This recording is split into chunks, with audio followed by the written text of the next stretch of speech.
Hey everyone, my name is Manuel and I'm a software engineer and co-founder at Snapbean. You can find my Twitter handle or LinkedIn address at my page at manuel.sidler.io, and that's already all about myself. So first things first, what's important here is that this talk is not a theoretical introduction into ARM templates or GitHub Actions. It's really just a hands-on session only without any slides to show you how to build a CI/CD pipeline for your Azure project from scratch. And why do we want to do that?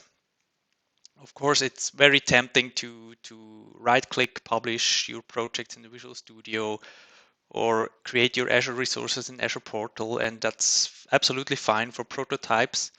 But if you have a real project, you really want to automate this, because if you have to recreate your environment, then it's really prone to errors if you have to do it manually all the time.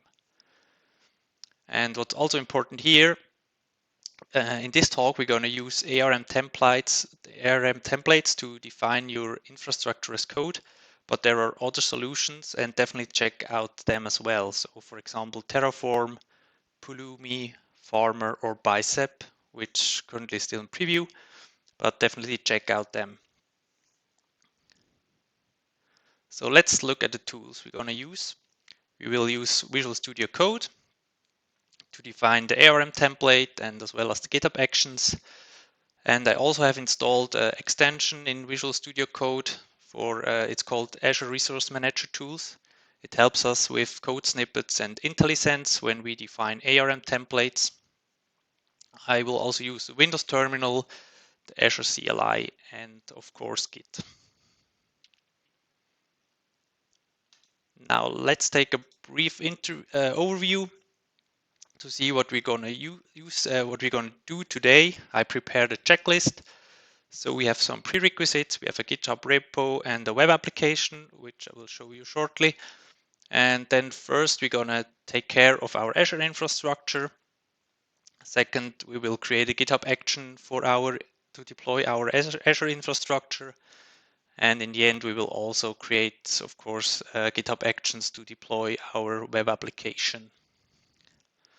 So now let's first take a look at our prerequisites. I have a Git repository here at GitHub. Currently, it just contains the web application, which basically is just really the template from .NET CLI. So if you create a new web application with .NET CLI, you will see exactly this one here. And that's absolutely fine. So we won't spend too much time to create a fancy web application. So for our purpose today, that's already enough. Okay, so let's dive into the session and let's take care for our Azure infrastructure. As you can see in our checklist, we need 4 things. The first one is an Azure resource group. Then we need our ARM template. Then we need a parameters file for our ARM template.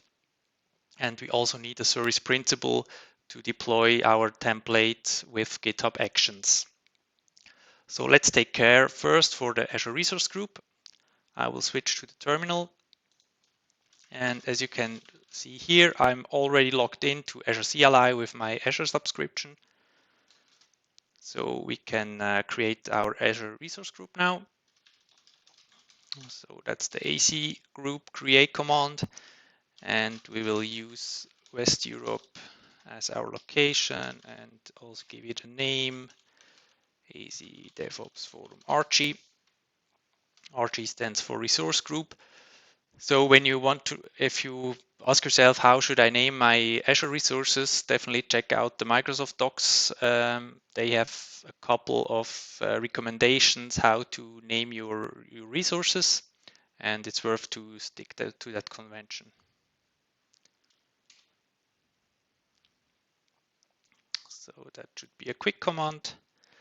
And I will also copy this ID because we need to use it later when we define the service principal for our deployments. Let's go back to the checklist. So all right, we have our resource group. And now finally we can take care of our ARM template. So where do we want to store the ARM template? Because it's infrastructure as code, it should be stored actually under your source folder in the Git repository. So we already have a source folder, and inside there you can see we already have a folder for the web application. And now I will create a new folder for our ARM template. And let's open this folder in Visual Studio Code.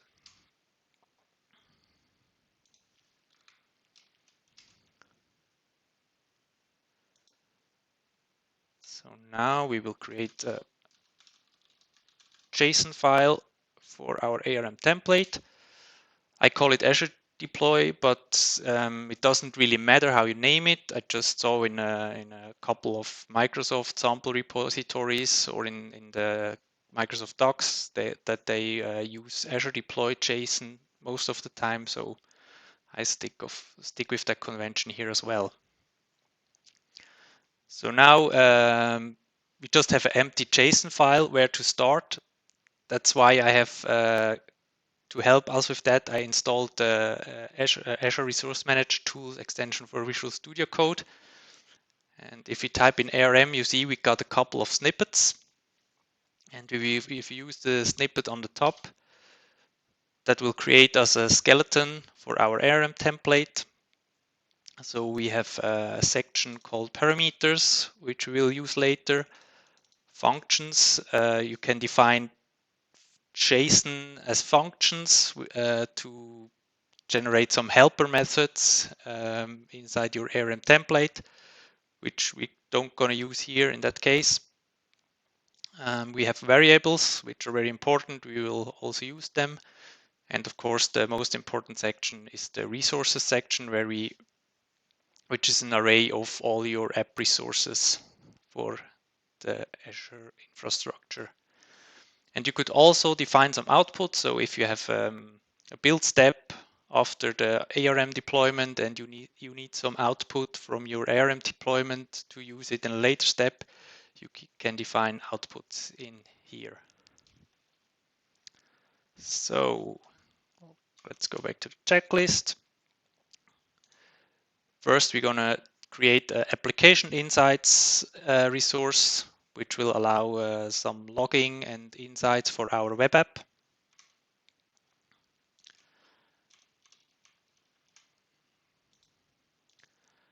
And for that, first I'm going to create a variable for the name.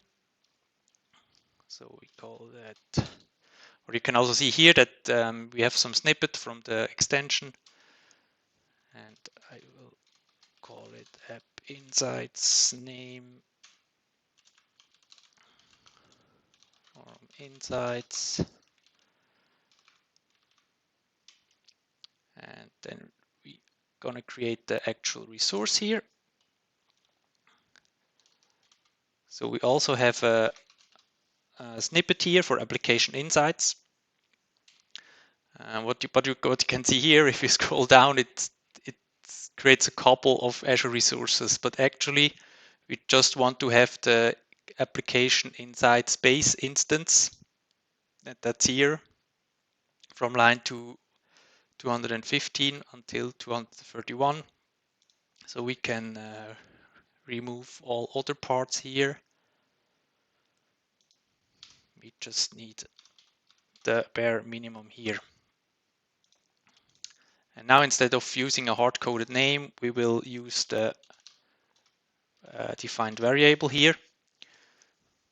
Because it's also source code here. We're handling with source code, and you should also stick with the clean code principles. For example, don't repeat yourself. So that means in ARM templates, you often have to reference to other resources. And instead of using hard-coded strings everywhere, it makes sense to extract them into variables and then use these variables all over the place. Because otherwise, if you change a name, then you have to change it at several places. And of course, you will definitely miss someone, and then the build will fail. So really stick to the clean code principle here as well, and treat them like real code. All right. So let's configure the all other things. So location, we want to use the location of our resource group. So we can use the resource group function here and reference the resource group location. Kind web is okay. We don't need any tags. And we also don't have any dependencies for application insights. And we don't need the application ID here. So we really stick to the absolute minimum here. And that's already all we need for our application insights resource. So next in checklist, we need the app service plan, which is something like, yeah, you can imagine that's the same like a web server, or if you come from the Windows world, I think about that's the IIS. So we also have a snippet for that one here.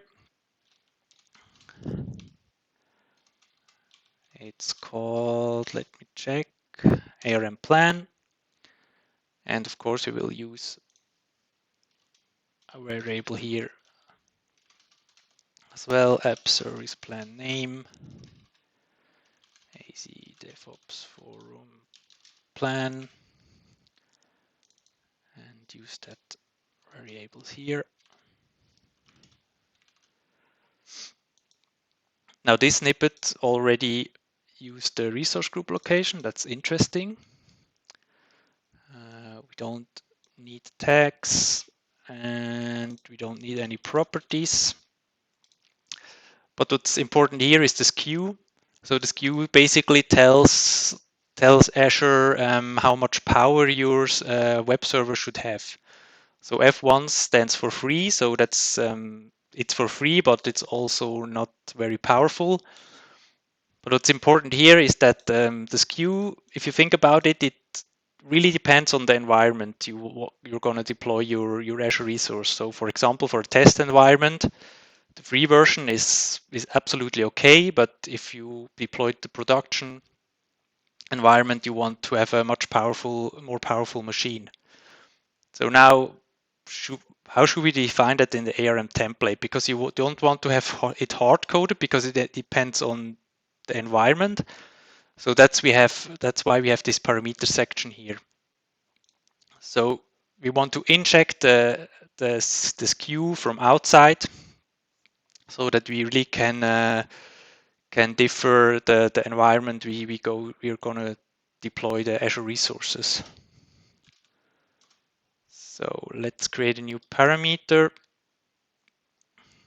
I call it app service plan SKU. We don't need any description for that. Oh, shoot. That's the type actually. Of course, that's the name and the type is a string. Okay. And then now we can reference that with the parameters function. We don't need the capacity. And now we're good with the service plan here. And the last resource, but the most important, of course, is our web app. And as you already know, we have an ARM template for that one as well. And of course, we also going to use a name for this one here. Call it app service name. AZ DevOps forum app. Yeah.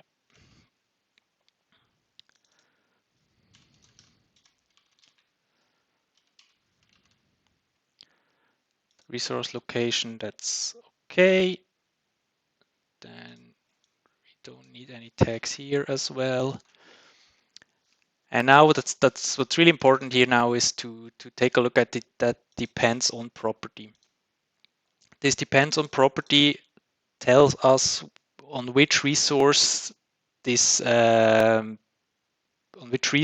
this resource here depends on. So of course we can't create the web app if the app service plan doesn't exist. So that's why we have this depends on property.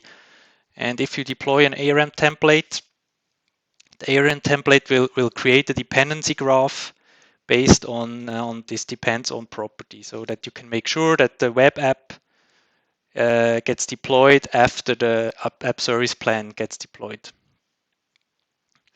And you can see here now that's the first time we use the name of the app service plan again. So that's why we have it as a variable.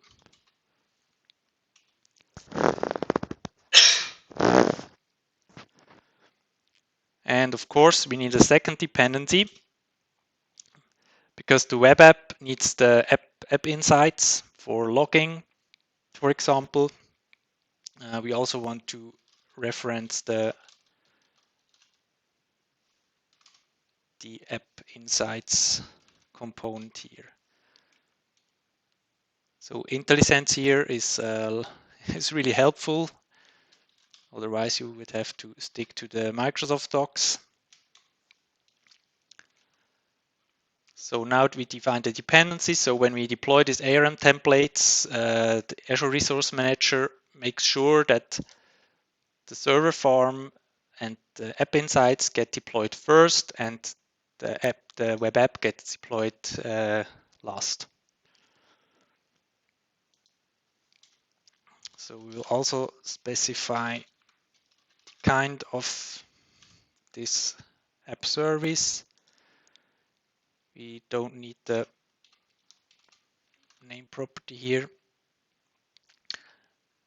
And we have to specify the app service plan here again, because this depends on property that's just for ARM to know which resources to deploy first. But of course, in Azure itself, the web app also needs to know to which app service plan it belongs to. So that's why we have this server farm ID here.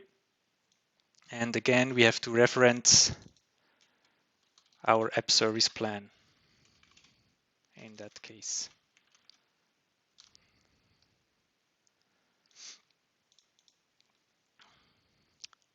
So now, just to make a short summary, now we defined on which resources our web app depends on. We defined on which service plan it depends on. And now we also have to make the connection to the app service insights. And to do that, we will define a site config. And inside the site config, we have app settings, which basically is just a list of key value pairs. And I will now, instead of typing everything, let's copy paste that. So first we have to define the instrumentation key. And for that we can take a reference to our app insights components and actually get the value of the instrumentation key. So that's like the API key for the web app, which it needs to log into the application insights. And the second one here is the application insights extension, which has to be installed on the web app, so that we actually have the when we go to the Azure portal, we have the connection to the application insights. Because otherwise, it would, if you just define the app insights instrumentation key, the logging will work. The web app will log stuff to application insights. But if you click on the web application resource, you won't see the connection to the application insights on the Azure portal if you won't define this extension here. All right. So now that looks pretty good. We have defined our infrastructure as code for our web application. So what we're gonna need next is the parameters file, of course, because we have defined one parameter for this queue. And I will create another JSON file for that, which is called Azure deploy parameters.json. If now would have multiple different environments, you would create one parameters file per environment and set the parameter to the one you want to have for the target environment. But because in this talk here we just have one environment, so I just call it parameters.json. So again, here we have some code snippets, and ARMP will create us a skeleton for the parameters file, which is basically just the parameters. And to make sure, we will copy that one here and we set it to free. Perfect. So now our ARM template is complete. We just need, the last thing we need here is to create a service principal, which you then later can use for deployment with GitHub Actions. So for that, I will switch back to the terminal and we will use Azure CLI to create that as well. So we have to use Azure Active Directory, of course. So in Azure Active Directory, we will create a new service principal and we will create it for role-based access. And we have to give it a name. So I call it AZ DevOps Forum Deployment. So be careful that you choose a good name for your service principals, because if you have a lot of service principals and the names are not clear, it's really hard to figure out which service principal stands for what. So choose a proper name for your service principal. We will assign a role. So we will assign the contributor role, because of course our service principal needs to have rights to create Azure resources. And to make it secure as possible, we will also give it a scope. And as you may remember, I copied the ID of our resource group when we created it. And I will use that as a scope. So that means that our service principal will have contributor role, but just on our resource group. So we can't use our service principal to create another resource group or to deploy to another resources group. It's really just stick to our resource group. And there is another option called SDK off. With SDK off, this command will return a JSON. And this is really handy because, for example, GitHub Actions needs this JSON format for authentication, and then we can use that one-to-one without any modifications.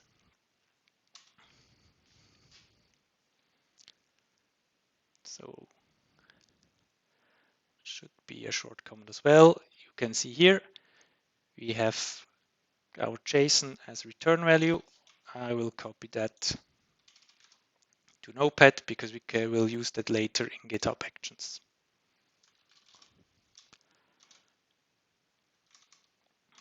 So our checklist looks pretty good now. We have defined our Azure infrastructure as code, and we are now ready to set up our GitHub Actions for the actual deployments.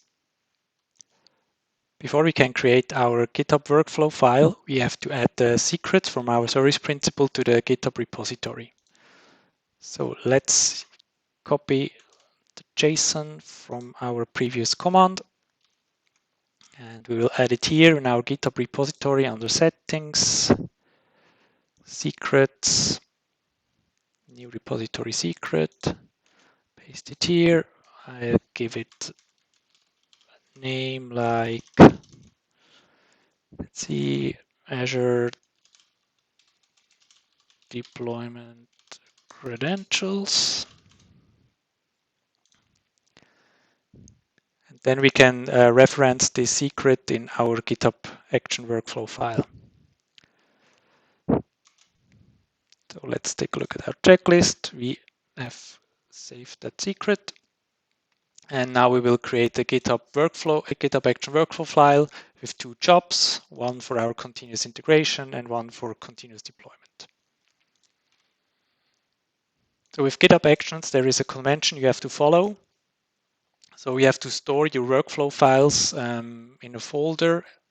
If you take a look at your root, your GitHub repository, you have to create a new folder called GitHub. And inside this folder, a new folder called workflows. And that's where we will store our GitHub Action workflow files. So let's open it in Visual Studio Code. And I will create now a new workflow first for our Azure infrastructure. So GitHub Actions are defined in YML and not JSON. That's why I create a YML file here. And we have to first give it a name. I call it Azure. Then we have to define a trigger. So in my case, I want to trigger this workflow on every push. But what's important here is, as you remember, we have our web app source code and Azure source code in the same Git repository. And we don't want to trigger our Azure workflow if something in the web app changes. So that's why we will define a path filter here. So I will define that this trigger should only run if something changes under the source Azure folder, or if of course, if the workflow file itself also changes. Workflows azure.yml. And you can also define a branch filter, but in our case, we want to run the GitHub Action workflow for every branch. After that, we have to define some environment variables. Instead of typing that down, I will copy them. So we have one variable where we store the name of our resource group, then one variable for our template file, and one variable for our parameters file. So now comes the important and interesting stuff, our actual CI/CD jobs. So the CI job, I will call it validate. It will run on Ubuntu latest. And then we will define several steps for that job. So the first step will be the simplest one. So it will just check out our source code from the repository. Then the second step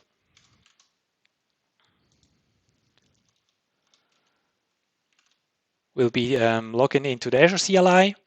And now you can see here that we will reference the Azure deployment credentials, which we save to the GitHub repository secrets. So that's pretty neat. So you don't have to store any secrets in your GitHub Actions workflow files, just a reference to the secret. And after we logged into our Azure account with the CLI, we want to validate our ARM template. So we use the Azure CLI here with the command AC deployment group and validate. That's important. We will pass the name of the resource group, the path of the template file, and the path to our parameters file as well.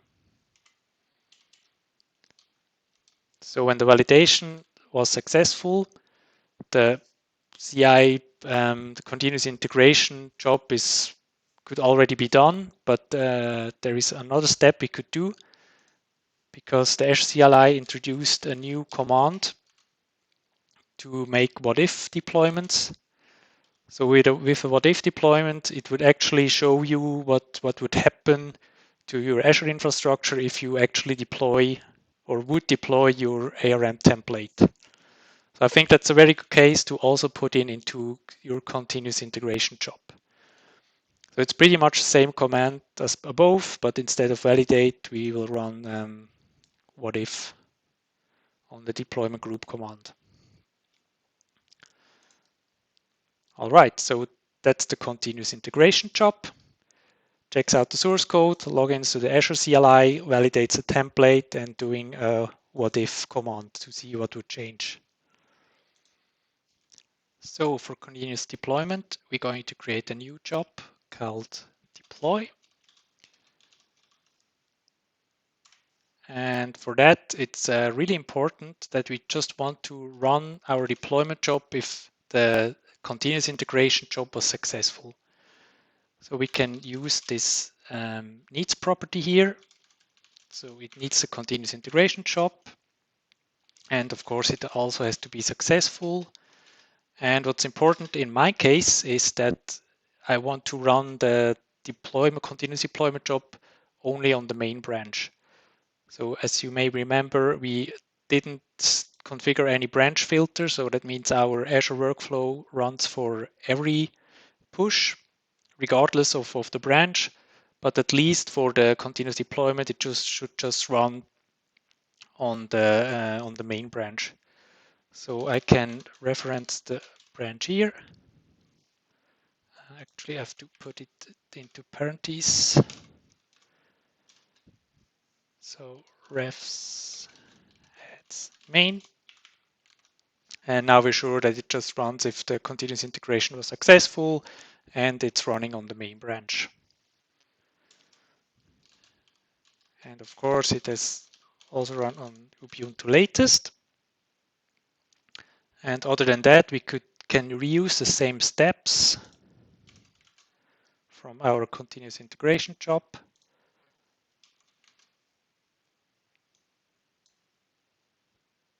And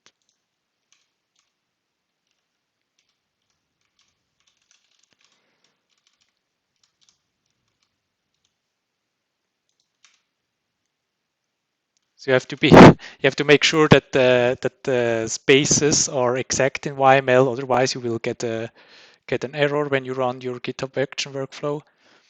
So again, we will check out our source code. We will log into Azure CLI.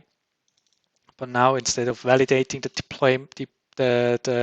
template, we will actually deploy it. So we will use the create command instead of validate here. Okay, that looks pretty good so far. The spaces look also good. So let's check our checklist. Now we have created a work job for continuous integration and for a job for continuous deployment as well. And to see that in action, we will actually push our changes.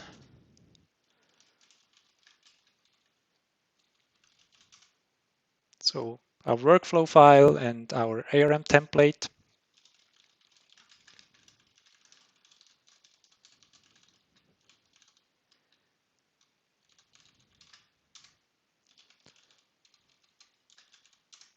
And push it.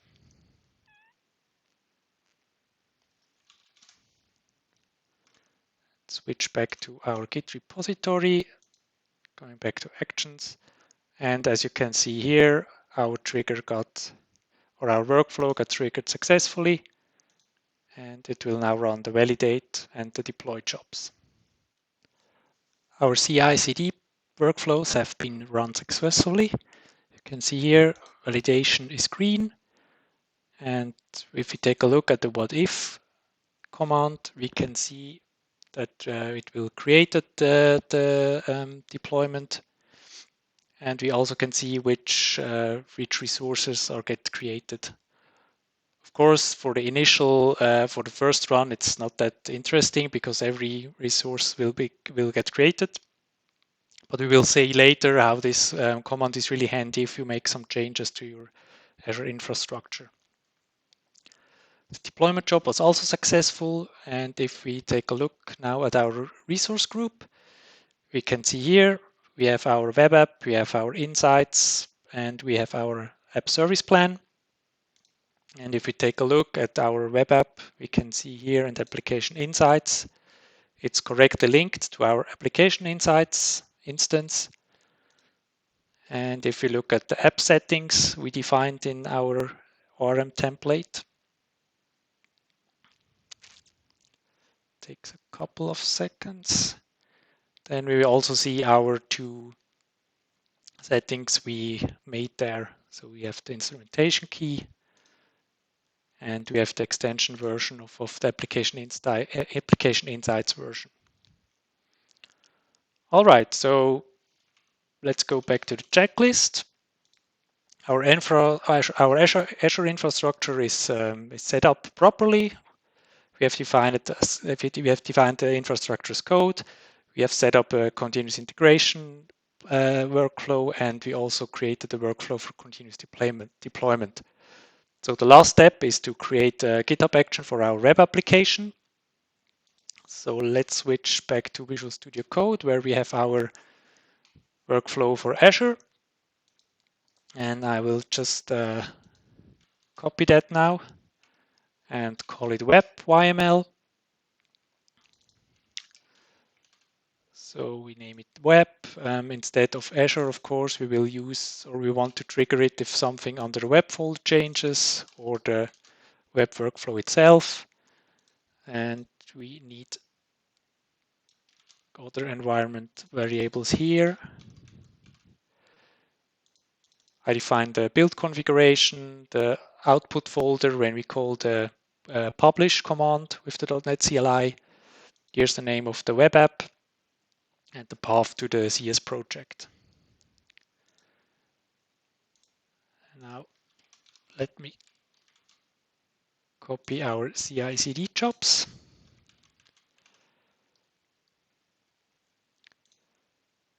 So first we have our continuous integration job. I call it build. It will also run on Ubuntu. Check out our source code. It will set up .NET Core to version 5. And then we will call just the build command from the .NET CLI. Of course, if you have some unit tests or other analyzers, you would also call them here, run them here.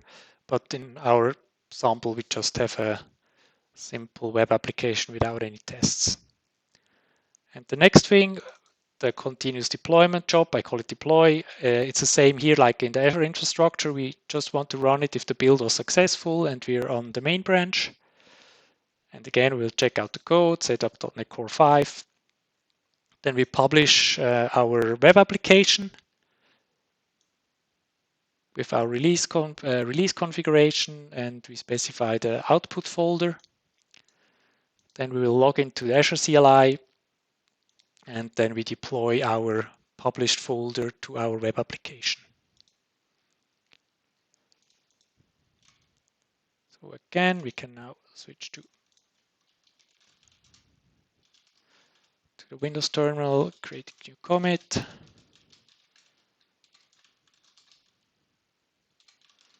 For web application.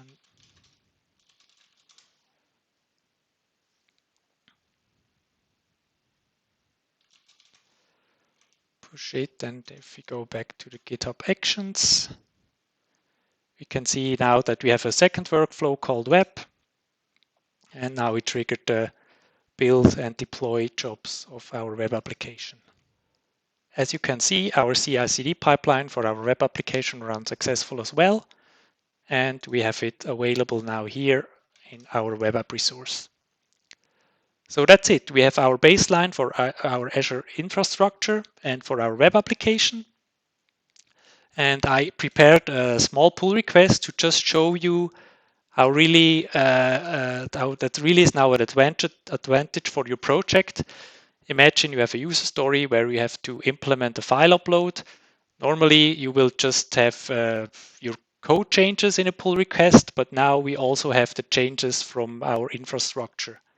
So For example, here we have the ARM, the changes of our ARM template.